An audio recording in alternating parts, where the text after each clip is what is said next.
Welcome back to Cine Recap. Today we're revisiting the golden age of westerns with Sergio Leone's iconic For a Few Dollars More. Join us as we journey into the dusty plains of the Wild West and relive this cinematic masterpiece.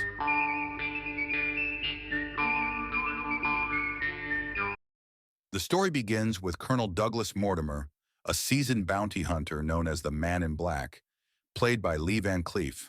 We first see him stop a train illegally in the small town of Tucumcari, where he coolly takes down a wanted criminal from a distance, collecting a bounty of $1,000. Afterward, he inquires about another fugitive, Red Baby Kavanaugh, a notorious outlaw last seen in White Rocks with a $2,000 bounty on his head. But Kavanaugh has already caught the attention of another bounty hunter, the Man with No Name, here known as Manco, played by Clint Eastwood. Manco is a lone, enigmatic bounty hunter with a lightning-fast draw, feared and respected across the Wild West as he relentlessly hunts his targets. He tracks down Kavanaugh at a saloon in White Rocks, catching him in the middle of a poker game. With cold precision, Manco kills Kavanaugh and his men, collects the bounty, and rides out of town without a word. Both Manco and Mortimer soon hear rumors of an even bigger prize, a man named El Indio, one of the most feared outlaws in the Western Territories. El Indio recently escaped from prison. He commands a dangerous gang and is planning a grand heist, the robbery of the heavily fortified Bank of El Paso, rumored to hold nearly $1 million. Indio is a complex villain, haunted by memories of a traumatic incident involving a young woman who took her own life to escape his assault. The only memento he keeps is a musical pocket watch that plays a haunting tune, which he uses to time his duels. When the chimes finish, begin, he tells his opponents, savoring each moment of the deadly countdown. Manco and Mortimer, both drawn by the substantial bounty on Indio's head, track him to El Paso. When the two bounty hunters cross paths, they size each other up as rivals. Both are skilled, both are determined, and neither wants to back down. After an initial clash, they come to an uneasy truce. Mortimer suggests they work together to take down Indio and his gang, splitting the reward. Manco is reluctant, but agrees when Mortimer proposes that he join Indio's gang undercover to gain their trust and learn their plans. Manco stages a daring prison break, rescuing one of Indio's men and impressing the outlaw enough to secure a place in the gang. Once inside, he carefully watches and waits for the right moment to act. Mortimer stays in the shadows, keeping a close eye on Manco's progress, ready to assist if things go wrong. The robbery goes off as planned, with the gang breaking into the heavily fortified vault and stealing the fortune inside. Afterward, Indio leads his gang to Agua Caliente, hoping to hide out until the heat dies down.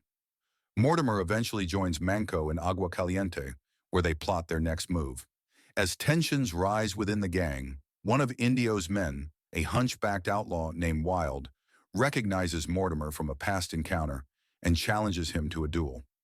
Mortimer kills Wild without hesitation, further earning the gang's respect.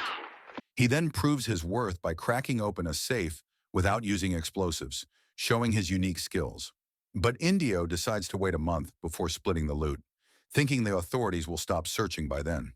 He locks the money in a secure chest in a guarded room. Unknown to Indio, Manco and Mortimer slip into the treasure room at night and secretly remove the money. They plan to escape with the fortune, but as they climb out, the gang realizes they're bounty hunters.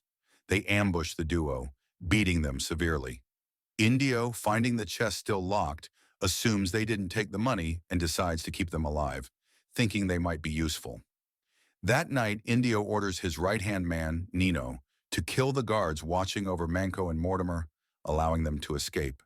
Indio's true plan is to use the bounty hunters as bait, sending his gang after them to wipe them out. This way, he and Nino can keep the money for themselves. But one of Indio's more perceptive henchmen, Groggy, realizes Indio's betrayal and kills Nino in a fit of rage. Before he can turn on Indio, however, he discovers that Mortimer has already taken the money from the chest. Indio seizes the moment, convincing Groggy to join forces with him to trap the bounty hunters. The next morning, Manco and Mortimer prepare for a final showdown with Indio and his remaining men. As the gang spreads out in the dusty streets, Manco and Mortimer pick them off one by one in a tense gunfight. With his gang decimated, Groggy tries to flee, but Mortimer guns him down, leaving only Indio. Mortimer and Indio finally come face to face for a climactic duel. Indio, true to his twisted sense of honor, pulls out his pocket watch, letting its haunting tune play one last time as a countdown to the standoff. But just as the chimes are about to end, Manco appears with an identical pocket watch, playing the same tune. Mortimer realizes that Manco must have taken it from him earlier. With a nod, Manco evens the odds by tossing Mortimer his gun belt and revolver, giving him a fair chance. The music reaches its end, and Mortimer draws first, shooting Indio dead, finally avenging the tragic fate of his sister, whose portrait appears on the pocket watch. His quest for justice complete, Mortimer chooses to leave the bounty money to Manco, taking only the pocket watch as a token of his revenge. As Manco gathers the bodies to collect the bounty, he realizes he's one short and turns just in time to shoot the surviving Groggy, who lay in ambush.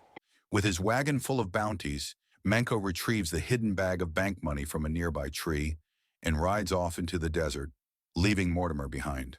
And that's for a few dollars more, an intense tale of revenge, betrayal, and uneasy alliances, with a haunting melody that plays through every standoff. Thanks for joining Cine Recap.